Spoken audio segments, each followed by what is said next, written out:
जय माता दी। अश्विनी शास्त्रीय प्राचीन भारतीय चिंतन परंपरा में माँ देवी को शक्ति की देवी के रूप में मानते हुए इनके विभिन्न स्वरूपों की पूजा और अर्चना करते हैं। माँ दुर्गा के विभिन्न रूपों की आराधना इन नवरात्रों में की जाती है।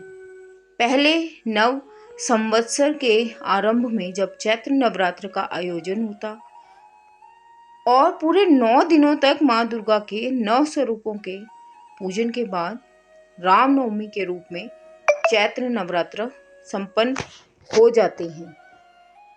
दूसरी बार अश्विन के शुक्ल पक्ष में शारदीय नवरात्र का आयोजन किया जाता है। इनमें भी माँ दुर्गा के 9 स्वरूपों का विधि विधान से पूजन और अर्चन किया जाता है और 9 दिन बाद विजयदशमी के दिन से एक दिन पहले शारदीय नवरात्रे संपन्न होते हैं। दोनों ही नवरात्रों में माँ के 9 रूप शैलपुत्री, ब्रह्मचारिणी, चंद्रघंटा, कुष्मांडा, स्कंद माता, कात्यायनी, कालरात्रि, महागौरी, सिद्धिदात्री रूपों की पूजा की जाती है। दया और करुणा की देवी माँ दुर्गा का रूप अत्यंत कल्याणकारी है। जो भी प्राणी माँ दुर्गा का ध्यान करता है उसके भय का नाश हो जाता है।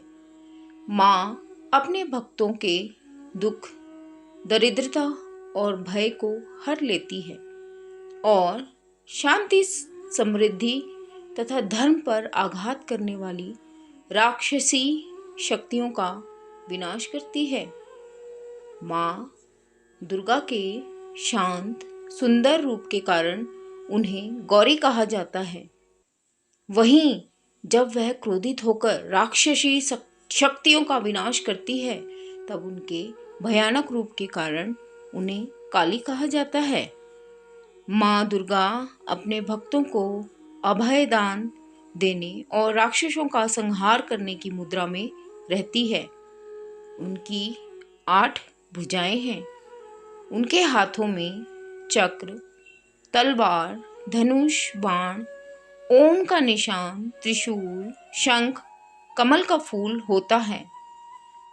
माँ दुर्गा की सवारी है सिंह, जिसे हिंसक और उग्रता का प्रतीक माना जाता है, अर्थात जो हिंसक और उग्र प्रवृत्तियों पर नियंत्रण प्राप्त करे वही शक्ति है। और माँ का संदेश भी यही है, जीवन में अधर्म और बुराई पर नियंत्रण कर शक्ति संपन्न बना जा सकता है। तलवार, धनुष, वज्र, बाण का क्या महत्व है? तलवार जो है ज्ञान का प्रतीक है। यह ज्ञान सभी संदेहों से मुक्त है, जो यह बताते हैं कि ज्ञान के मार्ग पर कोई संदेह नहीं होता है। धनुष बाण ऊर्जा का प्रतिनिधित्व करते हैं और वज्र दृढ़ता का। त्रिशूल और चक्र। संसार में 3 प्रकार की प्रवृत्तियां हैं, सत्य, रज और तम।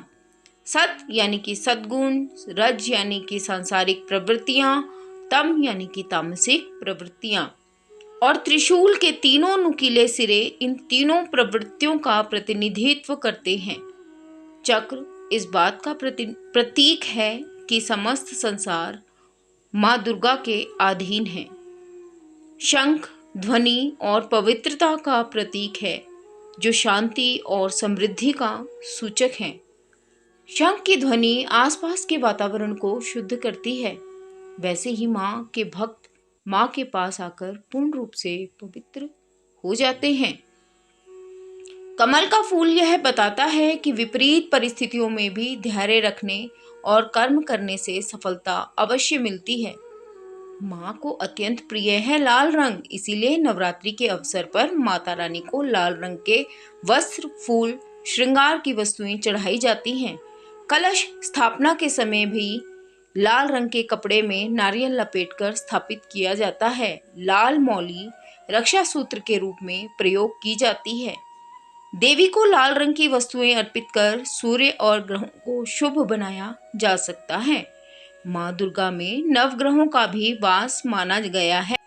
देवी का हर एक रूप हर ग्रह का प्रतिनिधित्व करता है और पुराणों के मतानुसार हर ग्रह को शांत रखने के लिए दुर्गा की आराधना का बहुत महत्व है। जिस तरह से मैंने आपको ये महात्म्य सुनाया, इसी तरह से मैं आपको दुर्गा के 9 रूपों के बारे में भी बताऊंगी। नवरात्रि के शुभ अवसर पर हर रोज थोड़ा थोड़ा मैं आपको माँ के स्वरूपों के बारे में बताती जाऊंगी। माता रानी आप सबकी मनोकामना पूर्ण करें, आपको आपके व्रत का फल मिले, सब सुखी रहें, सब निरोगी रहें। सर्वे भवन्तु सुखिनः, सर्वे सन्तु निरामया, सर्वे भद्राणि पश्यन्तु, मा कश्चित् दुःखभाग् भवेत्।